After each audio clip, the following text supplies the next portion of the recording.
चुकून एका वळणावर सहज कसे गमतीनं भेटलो, उगीच खुळा प्रेमाचा खेळ आपोआप एक खेळलो.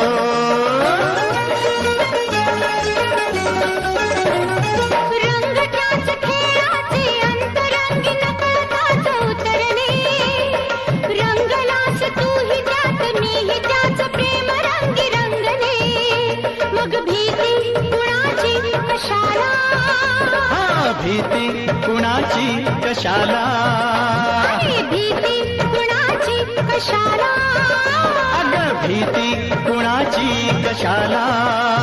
ना सांगताच आज हे कळे मला, कसा जीव माझा तुझ्यामध्ये गुंतला.